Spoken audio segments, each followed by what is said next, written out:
Muito bem. Ah, e aí, foi mal, viu, não ter mandado o roteiro antes. Eu achei que tivesse feito isso, mas eu fiz o upload só dos vídeos. Mas tranquilo, sem problemas. Mas os vídeos, na realidade, eu acho que eles dão conta de quase todo o roteiro, né? Não sei se tu conseguiu passar ele, se tem alguma dúvida em especial. Sim, sim. Ainda em relação ao tópico de estatísticas quânticas, né? Mas Quando nós discutimos lá os bósons, os férmions, né? Falamos lá um pouco lá das funções simétricas e assimétricas. Aí tem eu acho que é o item C do tópico estatísticas quânticas. Ele faz uma pergunta aqui que, através das leituras que eu fiz, eu não consegui identificar bem e, consequentemente, que é quanto ao determinante Slater. desligamento. Isso, está. Então, é esse cara aqui, aí é uma maneira de escrever, né, basicamente, a função de onda antissimétrica. Então vai aparecer, você tem que levar em conta, ó, aqui a gente está tratando então com função de onda já de uma partícula, mas vai aparecer aquele operador P aqui, que seria o operador de troca, que é um conjunto, né, de diversos operadores de troca de pares, né? Então por isso que você soma sobre esse P aqui, ó. E aí sempre para antissimétrica vai aparecer esse fator menos 1 AP. Então se o número de trocas for par, esse cara vai ficar positivo, se for ímpar, negativo. Ok? E aí você pode reescrever esse cara como um determinante. E esse determinante é que é o determinante de Slater. Essa aqui é a ideia. Aí o que, que acontece? Ó? Inclusive eu fiz uma aplicação. Se você repetir, é que aqui que fica o determinante de Slater, ele é bom você ver ele porque fica claro por propriedades de matrizes, né? Por que, que duas partículas não podem ocupar o mesmo estado quântico. Então, se a gente pegar. Isso aqui é um determinante, tá? O cálculo de determinante normal. Então, se eu pegar duas. Se eu tiver duas colunas ou duas linhas iguais, que foi o que eu até tentei desenhar aqui, ó. Então, esse determinante vai ser zero, ok?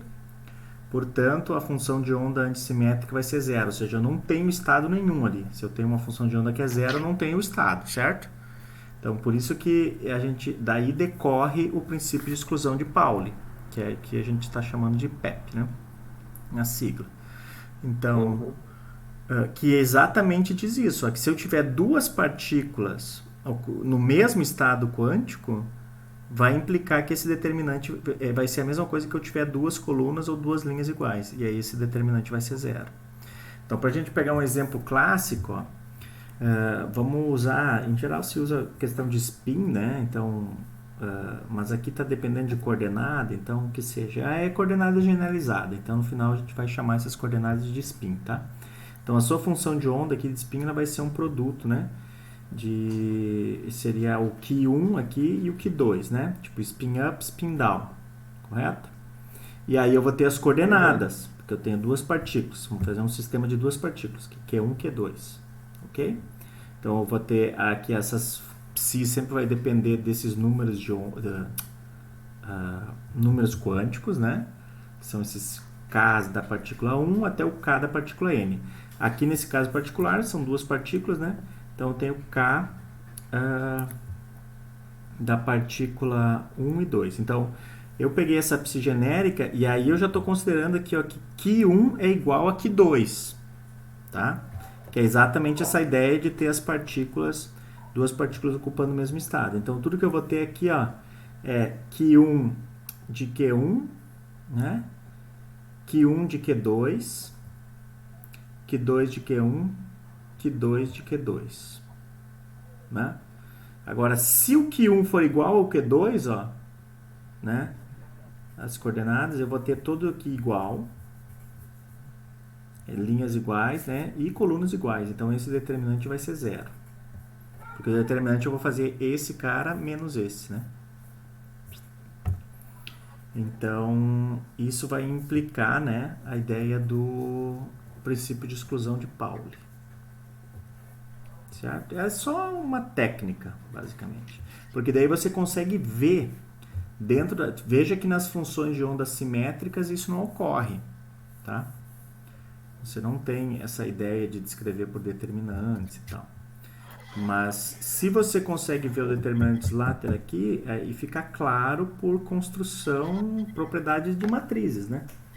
Porque se você pegar qualquer determinante que tenha duas linhas, duas colunas ou duas linhas iguais, vai implicar que esse determinante vai ser zero. Se o determinante é zero, como nesse exemplo que eu dei aqui, a sua função de onda antissimétrica não existe, ou seja, você não vai ter aquele estado quântico. Isso é uma outra forma de enunciar o princípio de exclusão de Pauli, né? Que diz que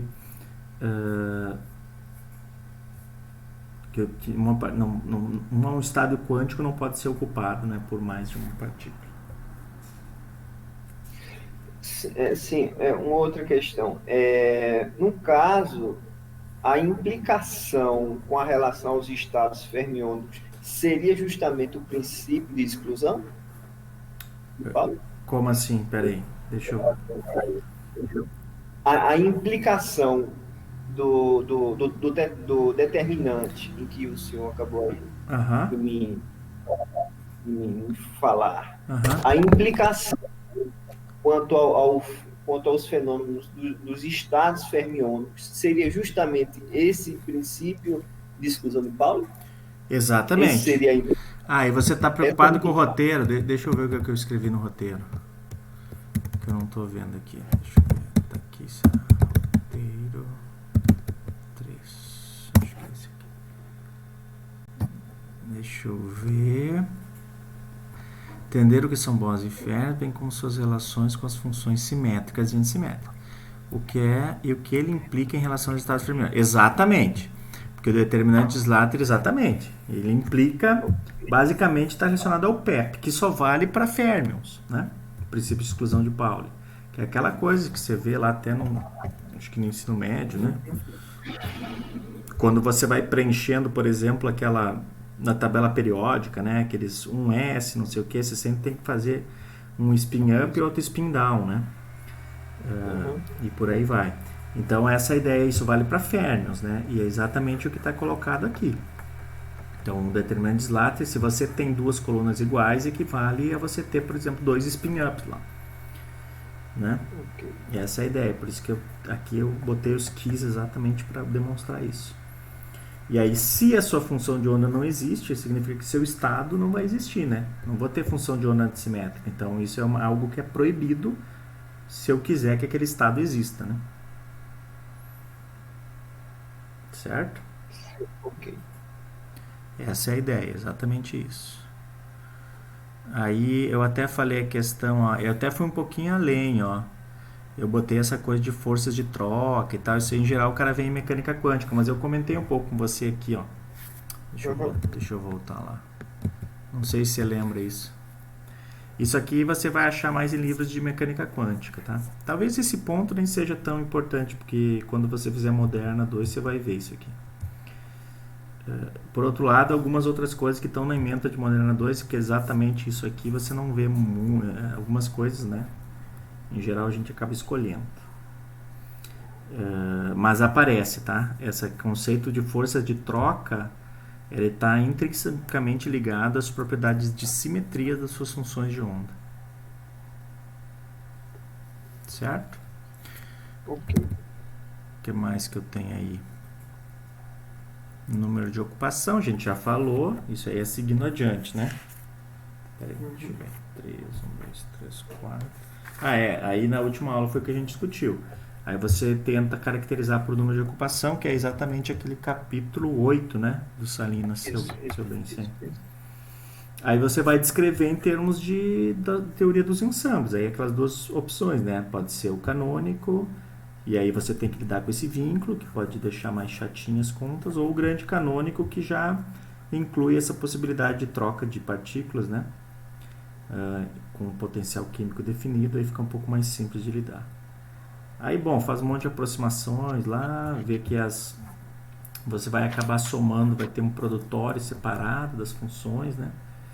E isso, por sua vez, vai te permitir separar os tipos de gases, né?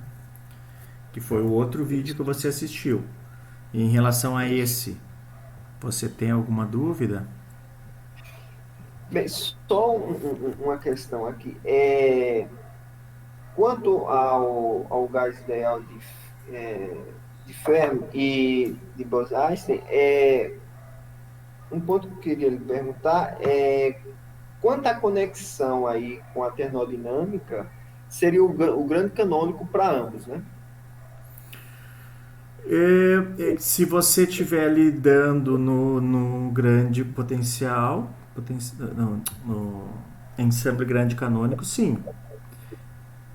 E, em geral você vai usar. Por quê? Porque a ideia que a gente construiu é toda baseada nessa questão de número de ocupação, né? Então está pressupondo que existe trocas, né, de partículas.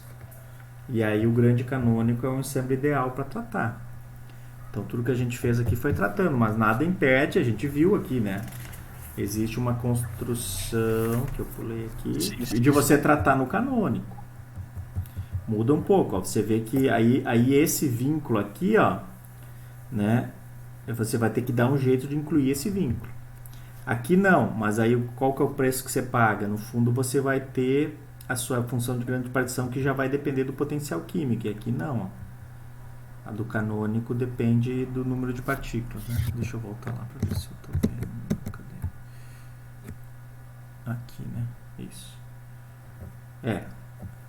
Então, aqui o grande canônico, sim, grande potencial, porque ele é o cara que vai depender, né? Vai ser para tratar sistemas que estão em contato com o reservatório de calor e de partículas, né? Com temperatura e potenciais químicos fixos.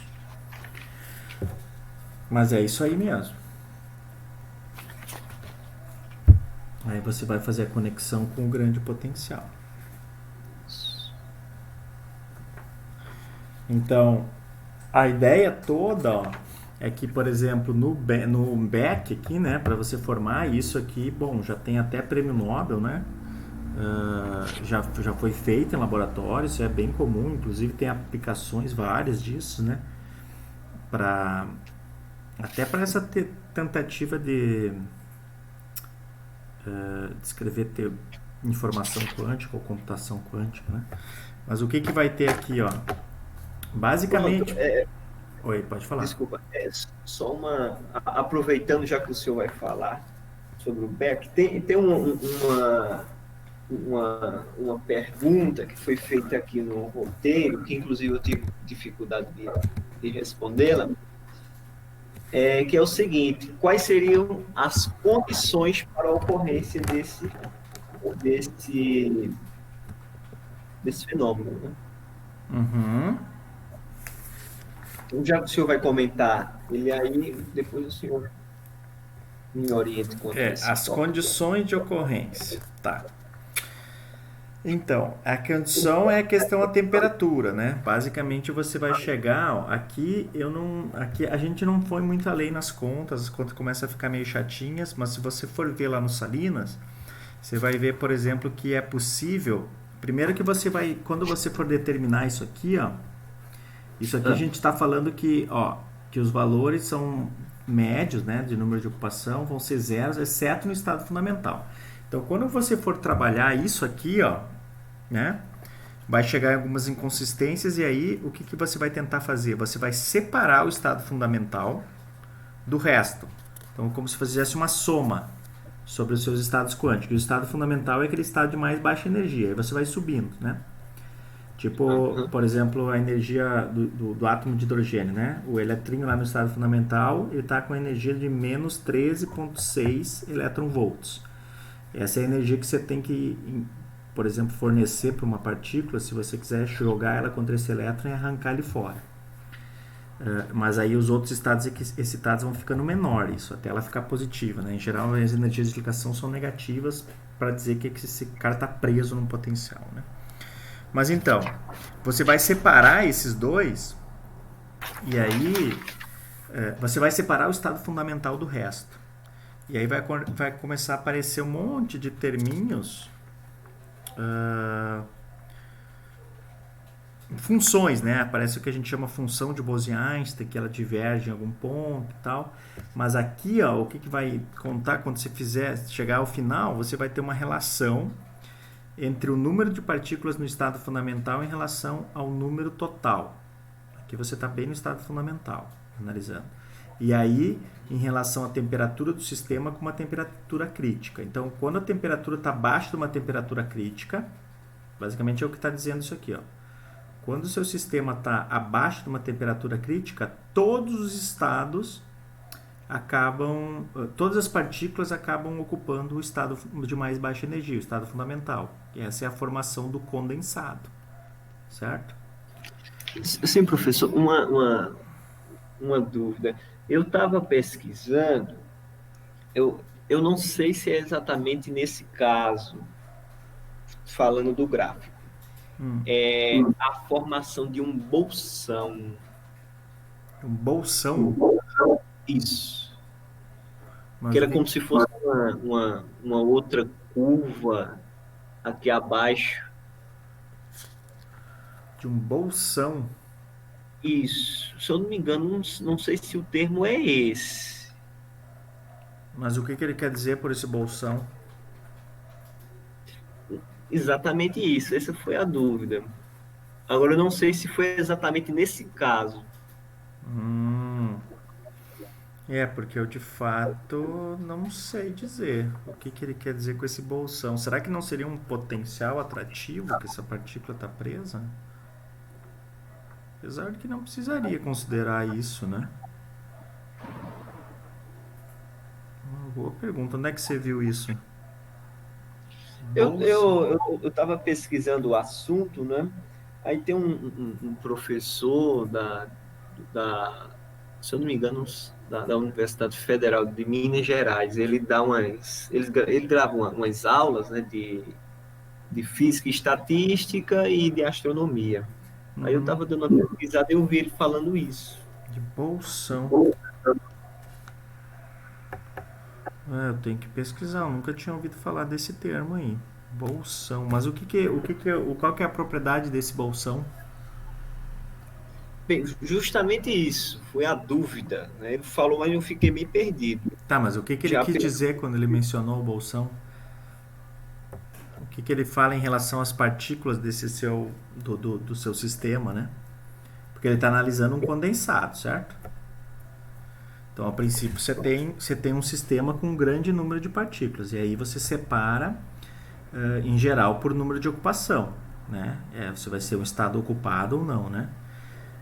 De acordo com o número quântico. Então, esse cara no estado fundamental, o K vai ser igual a zero. Inclusive eu não botei aqui, mas aqui, ó, exceto o estado fundamental, é o estado fundamental que tem o menor K, né?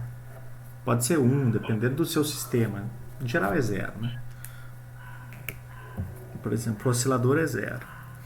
Mas tem outros sistemas que começam com 1, né? Então, o que ele está dizendo aqui? Aqui então seria o seu N0 na realidade, né? Porque você quer o número de estados, né? Que estão no estado fundamental, o número de partículas que estão no estado fundamental em relação ao número total, tá? Então, se todos estivessem no estado fundamental, você vai obter 1 aqui, correto? Certo. Seria todas as partículas aqui. E é exatamente isso que está mostrando. Agora eu só não sei o que ele quer dizer com bolsão. Isso aí eu fiquei meio perdido. Mas aí, se você for além ainda, fizer mais análise, você pode, claro, isso tudo fazendo uma conexão com a termodinâmica. Então, você vai fazer, obtém esse cara, né? Mas no momento que você vai obter a sua função de grande partição para o sistema, aí você pode conectar com a termodinâmica, o grande potencial, e calcular um monte de coisa, inclusive uma equação de gás ideal. E aí você consegue, inclusive, obter curvas. Por exemplo, você vai poder, deixa eu pegar uma caneta aqui, fazer uma curva em relação a parâmetros críticos, né, do seu sistema. Então, você consegue calcular umas curvas em relação a um diagrama PV, por exemplo, pressão-volume. Oi? E aí o que vai ter? Primeiro que você vai ter a sua curva crítica que você pode calcular, ela vai ter um cara aqui, né? Seria o seu PC aqui, né? Que ela vai depender de V, né? PC de V crítico. Isso tudo é possível calcular, esse tipo de situação. Mas todos eles vão depender do que eles chamam de função de Bose-Einstein, que você vai definir lá no início, quando você for aplicar esse cara aqui, ó.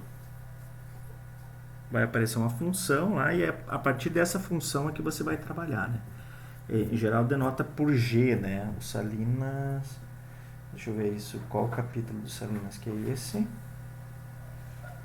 Não, Phonons, acho que eu... Aqui, Bosons livres. Samsung Class.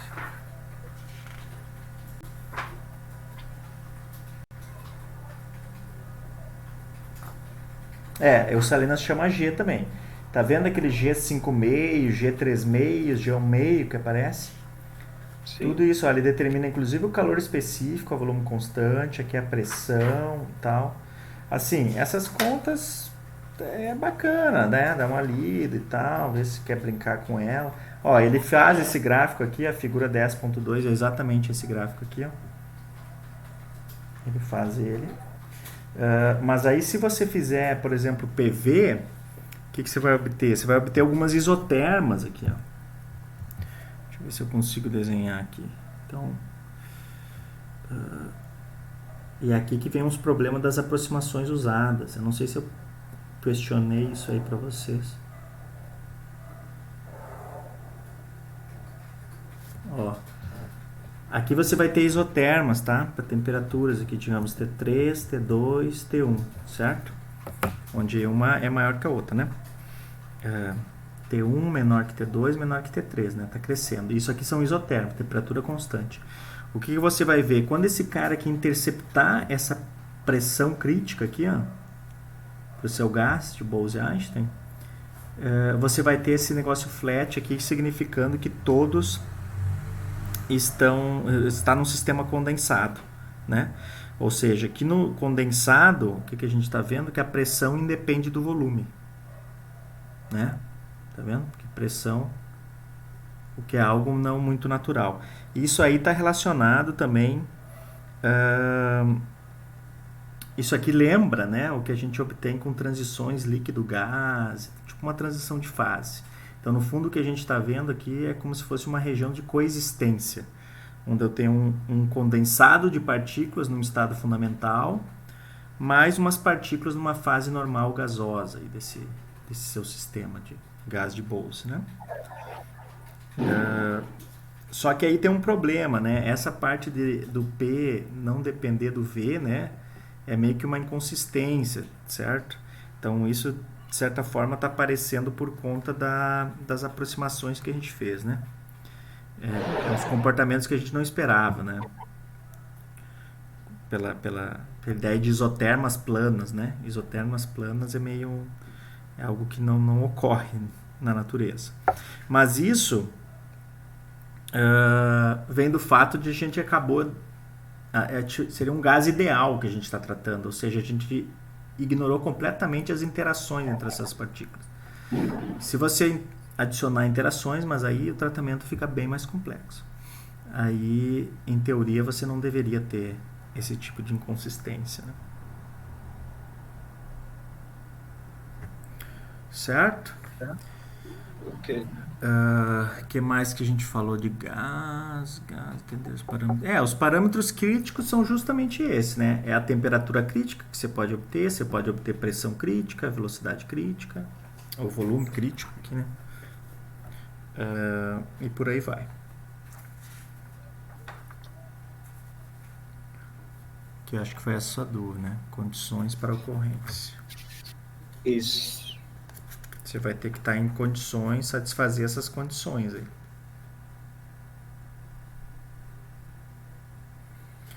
Muito bem. O que mais? Inclusive, professor, eu acho que esse foi o gráfico que o senhor queria comentar na aula passada, né? Que o senhor comentou A gente que... passou rapidamente. Ah, É esse aí mesmo. É, que eu falei que era uma ideia mais fenomenológica, né? Eu não ia me ater aos cálculos, porque aqui começa a ficar muito. Senão a gente ia se perder demais aqui. Ok? ok. E aí tá, tudo bem, você pode aplicar isso aos gases de fóton, você pode aplicar a ideia da radiação de corpo negro, né? Lei de Planck, gás de fótons e por aí vai.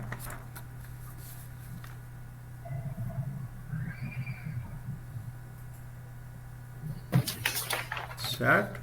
E aí tem o gás de Fermi-Dirac também, que esse a gente não passou. Deixa eu só. Eu não quero me perder aqui. É, Isso aqui eu não preciso mais.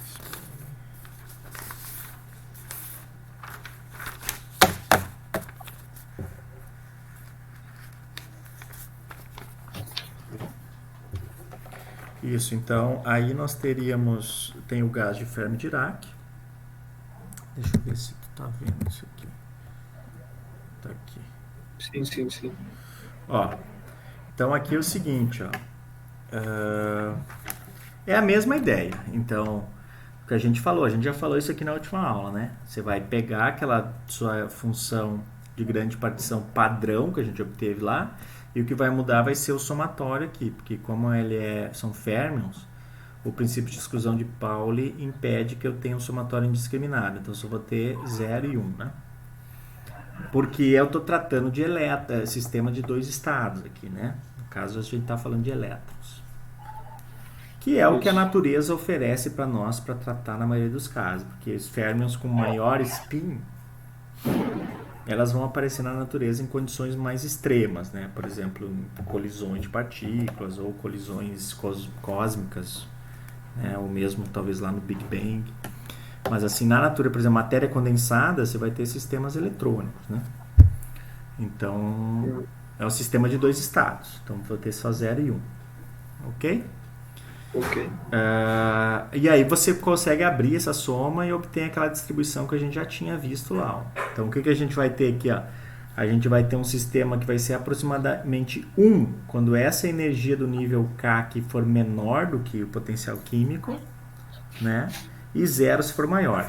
Esse limite aqui ó, é exatamente quando a energia é igual ao potencial químico, que é o chamado energia de Fermi, tá? E aí tem dois tratamentos. Aqui a gente está analisando fenomenologicamente essa ideia do gás de Fermi-Dirac do ponto de vista do número de ocupação. Que toda análise ela acaba sendo feita em cima do número de ocupação. Né? Então, para cada nível de energia aqui, né? Nível do K, né? Número quântico de energia, basicamente. Então, o que a gente tem? Tem dois casos, né?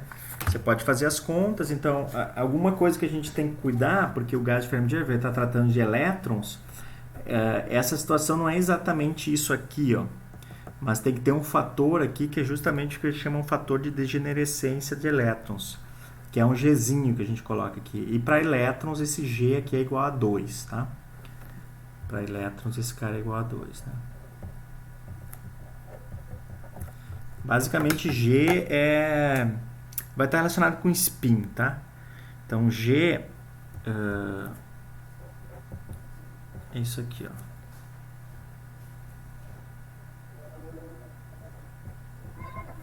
Onde esse sigma, sim, é o que vai estar relacionado com spin, né? Aqui não está dando para ver, eu acho. Deixa eu ver. Então, sigma é o seguinte, ó. Sigma é mais ou menos 2s mais 1. Então, para elétron, aqui eu vou ter 1 meio. Então, aqui eu vou ter 2. Desculpa, sigma vai ser 1, né? Isso. E aí... não, desculpa, isso aqui é dividido por 2, então tá certo. S aqui 1 meio, vai ter 1, vai ter 2, então sigma é igual a 1. Então, o G vai ser igual a 2 para elétrons, né? Essa é a ideia. Por causa que esse S aqui para o elétron é sempre 1 meio, né? É o fator de degenerescência. Então, para eu ter, eu posso ter dois elétrons, um com spin up e spin down no mesmo estado de energia, né? Essa é a ideia. Então acaba aparecendo esse G aqui, ó, que a gente não tinha levado em conta antes. Então, em vez de ser 1 aqui, ó, como eu fiz lá no Bose-Einstein, aparece esse fator G, né? Muito bem. E aí o que a gente tem, ó? Tem duas situações que a gente tem que analisar, que é justamente os casos completamente degenerados, né? Em relação a o caso degenerado, mas com temperatura muito menor que a temperatura de Fermi. Então, o que acontece? No caso completamente degenerado,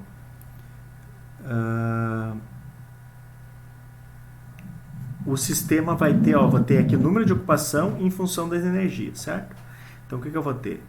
Eu vou ter que o meu sistema ele vai ser ocupado, ok? Ele vai sendo preenchido nos estados quânticos, EK, ele vai sendo preenchido por todas as partículas até eu chegar numa condição onde a minha energia aqui for exatamente igual ao potencial químico do sistema, a energia do estado K. E aí ele cai abruptamente aqui, como se fosse uma esfera dura, tá? E isso é o que a gente chamava o modelo de Drude, né? Lorentz, né? Então, para metais, né? Então, e isso tudo vai ser controlado pela temperatura, que aqui a gente vai chamar também de temperatura de Fermi. Então, nesse caso vai ser T igual a zero, no caso, né? Aqui, né? Bom, não T igual a zero, mas idealmente, né? Então, o mais realístico, certo? É a gente tratar o sistema degenerado, mas com a temperatura menor que a temperatura de Fermi. Aí o que a gente vai ter nesse caso? A gente vai ter que, para ter uma transição, porque aqui, veja bem, eu tenho todos os sistemas aqui, esse cara com energia zero, e aí ele pode dar um salto aqui, ó, e pular para um estado de energia maior, né? E esse estado de energia, o tamanho desse cara é igual a KBT, porque eu vou ter que esse fator aqui, ó, essa exponencial no fundo vai ter que me dar 1. Aqui eu vou ter um G, ó, né? Então, esse fator que vai controlar esse salto aqui, ó, é justamente esse fator da exponencial, onde beta é 1 sobre kBt, certo? Então, eu tenho que esse epsilon k menos mi aqui, menos a energia, né, do estado aqui do K, né, menos o potencial químico, ele tem que ser da ordem de kBt, para ter algo como sendo um E na 1 aqui, digamos. Né? Isso. Então, o tamanho do salto que ele tem que dar é exatamente do tamanho KBT, né? Então, que é aquela separação como se fosse uma largura aqui de uma gaussiana. Então, eu vou ter o dobro aqui em relação à energia de Fermi. Ó. Então, esse é o salto que ele tem que dar a energia para pular para aquele nível ocupado, lá de ocupação máxima, né? Que seria o N igual a 1, ou G, né? No caso, N igual a G. E aí ele vai ter uma descrição, uma queda mais suave, né? E tudo isso num tratamento que o meu sistema está numa temperatura muito menor que a temperatura de Fermi, tá? E aí tem alguns sistemas que a gente pode tratar, por exemplo, para metais alcalinos, né? Alguns exemplos, né? Dessa temperatura de Fermi, que a temperatura de Fermi, no fundo, ó, eu tenho F assim, a temperatura de Fermi eu posso determinar aqui, ó. Isso aqui vai ser igual a KB TF, daí, né? Essa energia de Fermi aqui, ó. Então, a temperatura de Fermi é igual a energia de Fermi dividido por constante de Boltzmann. E os valores típicos são esses. Por exemplo, para metais alcalinos, como por exemplo o sódio ou o lítio, essa temperatura é da ordem de 10 na 4 Kelvin. Só para ter uma ideia. Então, nesses tipos de situação, por exemplo, nos metais aqui, ó, quando eu estiver tratando esse caso aqui rígido, né, a gente pode tratar os elétrons de condução desse metal como sendo gases de férmions livres, tá? Seria um gás ideal de Fermi, que é exatamente o que a gente chama de modelo de Drude lá na matéria condensada, né? Por exemplo, se eu tratar, por exemplo, uma anã branca, essa temperatura de Fermi já pula para 10 na 9 Kelvin, que é algo absurdo, né?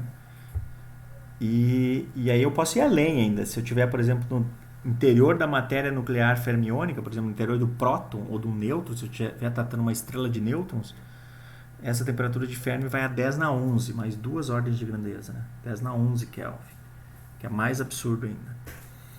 Mas aí você consegue tratar. E aí você consegue fazer um monte de conta mais, que também a gente não está interessado aqui, tá? A gente vai fazer essa análise mais fenomenológica. Mas é possível você, da mesma forma que a gente fez lá no Bose-Einstein, se você tratar mesmo sendo um gás ideal, calcular pressão crítica, ou calcular, por exemplo, o calor específico a volume constante, e várias propriedades, né? A partir da determinação do seu número, né? Basicamente o número, você pode usar também o número total, né? Que vai ser a soma desses caras, né? Certo? Deixa eu ver o que mais que tem no roteiro. Você tem alguma dúvida em relação a essa parte do roteiro? Gás de Fermi Dirac, entender a energia de Fermi, adesão com potencial químico, sim, vai estar aqui relacionado. Né? Uhum. Então, abaixo da energia de Fermi, eu tenho que meus estados vão ser ocupados por um número de ocupação diferente de zero. Acima da energia de Fermi, eu acabo não tendo nada ocupado. Então, é como se eu fosse ocupando os estados de mais baixa energia até chegar numa energia tal que eu não tenho mais nenhum estado ocupado. Então, fica tudo zero aqui a ocupação. Para energia maior que a energia de Fermi. Oi? Se eu não me engano, eu acho que é na parte do gás ideal de Bose-Einstein, que ocorre uma substituição do termo, daquele fator de contagem para meu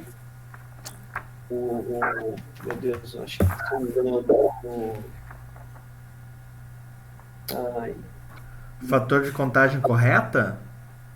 sim, ele é trocado pelo... Não, aí é no gás de Maxwell-Boltzmann. É o limite clássico desses dois, tá? Pronto, ótimo. É no gás de Maxwell. Inclusive, eu estava com dúvida, né, quanto ao limite clássico, então é justamente isso, né? Uhum.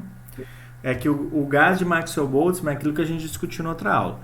Você vai tentar descrever o caso de partículas distinguíveis partindo do ponto de estatísticas quânticas, que a princípio tratam de sistemas de partículas indistinguíveis. Porque, como eu expliquei, você não tem como pintar um elétron de amarelo e o outro de laranja para diferenciar eles. Né? Então você vai partir disso e daí você vai tentar fazer a distinguibilidade. O problema da distinguibilidade, e que aí introduz esse fator aqui, ó, é que você vai acabar tendo a questão também de degenerescência, que em outras palavras a gente pode dizer que vai ter diferentes maneiras de eu gerar estados. Por quê? Porque quando eu fizer as trocas e as partículas forem distinguíveis, a função de onda que eu for gerar, se a gente voltar lá para aquela análise que estava fazendo... Cadê? Aqui, ó, por exemplo, das trocas, né? Quando eu fizer a troca com partículas distinguíveis, a função de onda é outro estado, não é mais o mesmo. Aqui não, porque aqui as partículas eram indistinguíveis. Então não tem como dizer qualquer uma. Se eu faço a troca, eu vou ter a mesma função. O que eu vou estar analisando aqui são propriedades das simetrias das funções de onda frente às trocas. Mas se as partículas forem distinguíveis, ou seja, se eu conseguir pintar lá um eletrinho de amarelo e outro de laranja, aí quando eu fizer a troca, ou melhor, de vermelho e de verde aqui, para ficar com a minha anotação, eu vou estar gerando uma outra função de onda. E aí eu vou ter o problema de eu ter distintas funções de onda ocupando o mesmo estado. E isso, bom, é o que a gente chama de estado degenerado, ou formas distintas de acessar aqueles microestados, que é basicamente o que a minha função de partição conta, né? E aí eu vou ter que usar uma combinação aqui para ver como é que são essas formas distintas de acessar. E nessa combinação vai aparecer esse n fatorial aqui. Portanto, quando eu incluir algo que leve em conta, por exemplo, a distinguibilidade ou a indistinguibilidade, esse fator n fatorial, some esse cara. Ó. Então, naturalmente, na distribuição de Maxwell-Boltzmann, você já corrigiu para aquele fator de contagem correta. E aí você tem que usar esse cara aqui, onde esse fator aqui vai estar justamente dizendo as distintas formas de eu acessar as minhas partículas distinguíveis aqui. Né? Clássicas. Bom, aí clássicas ou não, você vai tratar em relação à temperatura, né? Então, a temperatura, o que esse cara está falando também é o seguinte, que a altas temperaturas não interessa ao seu tratamento, né? Deixa eu ver onde é que está. 3, 4, 5, 6. A altas temperaturas no Bose-Einstein, basicamente o que vai determinar vão ser os estados fundamentais aqui, os primeiros estados lá, os estados de energia mais baixa. Então, basicamente para altas temperaturas, Bose-Einstein e Fermi-Dirac eles vão vão dar a mesma descrição, que é justamente essa descrição de Maxwell-Boltzmann. Então, essa descrição de Maxwell-Boltzmann é a descrição correta para você tratar sistemas de partículas clássicos, assim, por assim dizer, né? Em altas temperaturas, né? Com o fator de contagem correto já, né? Então, esse cara vai descrever o comportamento em altas temperaturas de todos os gases ideais, já com o fator de contagem correta. Essa é a ideia do gás de Maxwell-Boltzmann.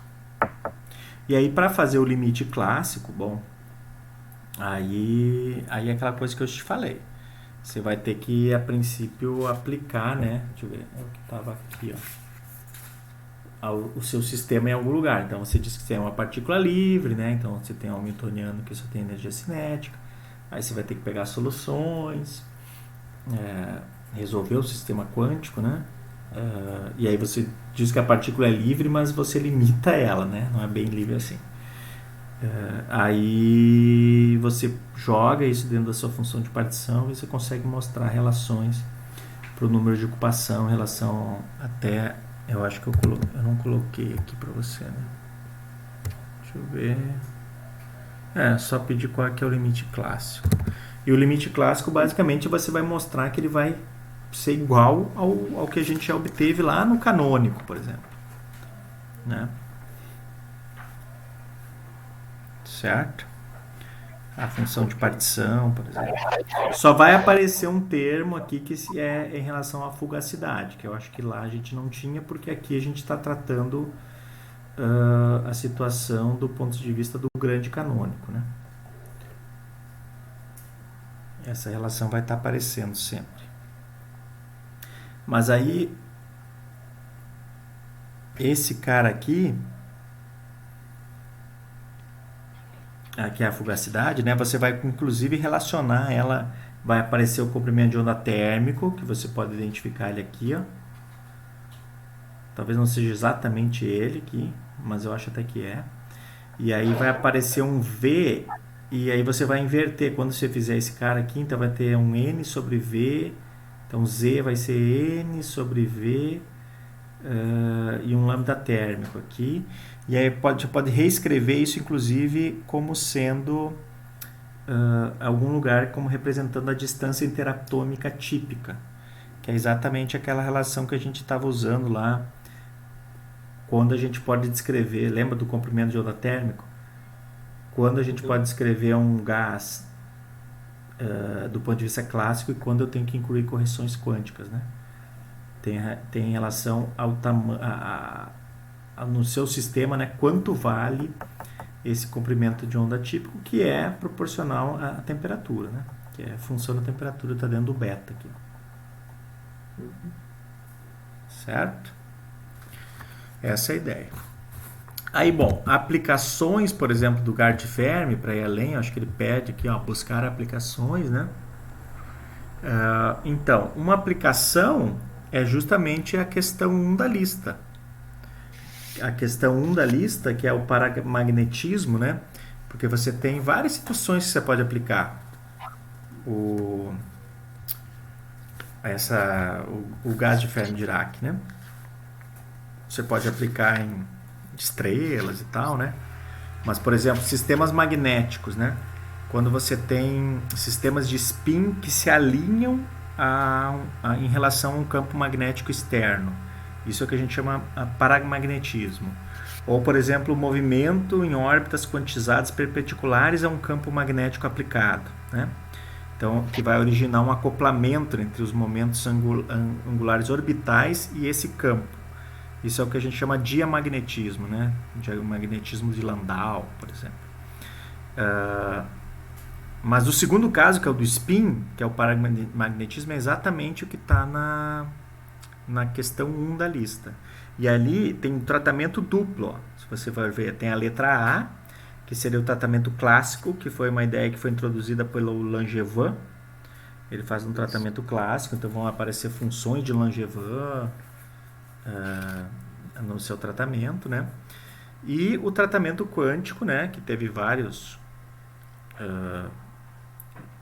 pessoas que trabalharam. O cara que trabalhou bastante foi o Pauli, então a gente chama paramagnetismo de Pauli. Mas também acabam aparecendo, dependendo de como é que você faz o tratamento, acabam aparecendo as funções de Briolan, ou Briolin, não sei como é que pronuncia esse nome francês. E esses caras, o Briolan e o Langevin, vão ter algumas conexões, sabe? Como é que você vai obter seus resultados, essas funções, né? As funções de Langevin, a função de Briolan vai ter um limite, que ela vai ser o limite clássico, que vai descrever, por exemplo, uma função de Langevin, digamos assim. E aí os dois limites vão ser, os dois tratamentos vão ser correspondentes, né? Vão ser compatíveis. E aí tem outras aplicações, por exemplo, em estrelas, que inclusive eu dei um tema para você fazer de PCC, né? Aquela questão do limite de Chandrasekhar. Para você ver em relação à ocupação, vai estar relacionado com essa teoria, com essa ideia de ocupação aqui, ó. Aqui eu não sei onde que tá. Com isso aqui, né? Vai estar relacionado com isso aqui. Mas é isso aí. Inclusive, em relação à lista, eu esqueci de mandar para você, mas eu tenho eu não mandei, né? Eu tenho um manual de soluções para guiar. Vou mandar para você. Mas assim, esse aqui é a lista, o exercício 1, que às vezes tem gente que acha mais chatinho, porque em geral pesquisa nos livros e acaba fazendo os dois tratamentos do ponto de vista quântico. E isso tem que ser evitado. Que a ideia é justamente buscar, porque em geral esse gás de Fermi-Dirac acaba sendo, o paramagnetismo, né, acaba sendo tratado diretamente do ponto de vista quântico, isso aqui, que é direto. Mas existe o outro tratamento, né, que é exatamente o que eu estava querendo buscar aí. Certo? Aí as outras questões, por exemplo, tem uma questão, a questão 2, eu acho que é justamente tratar o mesmo sistema no microcanônico, então aí é uma questão de combinação, basicamente, você vai determinar, porque você vai ter que escrever a sua entropia no microcanônico, aquela entropia de Boltzmann, né? Então você vai ter que contar o número de microestados acessíveis. E isso aí você vai ter que fazer uma combinação em relação ao número, né? Que você tem, o número de spin para cima, para baixo, por aí vai. Bem parecido com o caso da combinação lá do caminho aleatório, inclusive. Lembra? Sim. Aí tem outra, a adsorção a gente já comentou, né? Nós comentamos em aula, que é a aplicação do grande canônico, né? Aí tem uma do canônico lá que eu contei um monte de historinha para falar de colisões, de partículas, não sei o que, né? Conta toda uma história que você pode ler tudo aquilo lá, bacana, né? Aprendeu palavras novas, coisas novas, mas no fundo você tem que partir do que ele diz assim, ó, pode ser tratado como um gás ideal. Ali é onde começa. Eu não sei se é exatamente essa palavra, porque eu não estou com a lista aberta aqui. Mas aí você vai, aí qual é que é? A regra básica da descrição dos ensembles, né? Você vai ter que ter um hamiltoniano, que é dado lá, e a partir desse hamiltoniano você vai fazendo as contas, né? Aí, pelo fato de ser ideal, a gente já sabe o que vai acontecer. O que acontece num gás ideal?